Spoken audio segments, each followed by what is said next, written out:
భక్తులందరూ త్వరగా లోపలికి రండి. దత్తాత్రేయ స్వామి వారి వెనకాల ఖాళీగా ఉండే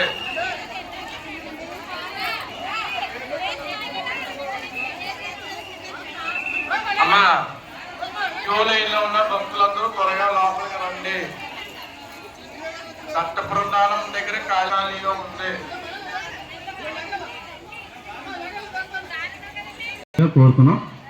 పూజా కార్యక్రమం మరికొద్ది నిమిషాల్లో ప్రారంభమవుతుందండి. తల్లులు అందరూ కూడా ఎక్కడ ఖాళీగా ఉంటే ఆ ఖాళీలో కూర్చోండి. తల్లి భగవత్ సన్నిధానంలో మీరు ఎక్కడ కూర్చున్నా కూడా పవిత్ర స్థలం.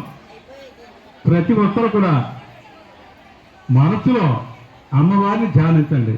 మనసులో ధ్యానించుకుంటూ మరి మీకు కమిటీ వారు అందజేసిన పూజా సామాగ్రి అంతా కూడా మీ అధ్యయనంలో పెట్టుకుని చక్కగా పంతులు గారు చెప్పిన వెంటనే వారు చెప్పిన ప్రకారంగా ఆ పూజ మొదలు పెడుతురు. కానీ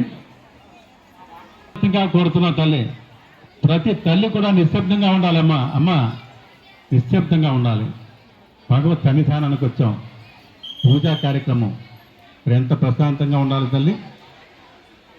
ప్రతి ఒక్కరు కూడా ఈ యొక్క చక్కని భగవత్ సన్నిధానంలో చేసే ముఖ్యంగా తల్లులకు నిత్య సౌభాగ్యాన్ని ప్రసాదించే వరలక్ష్మి వ్రతం సామాన్యమైనది కాదు. మరి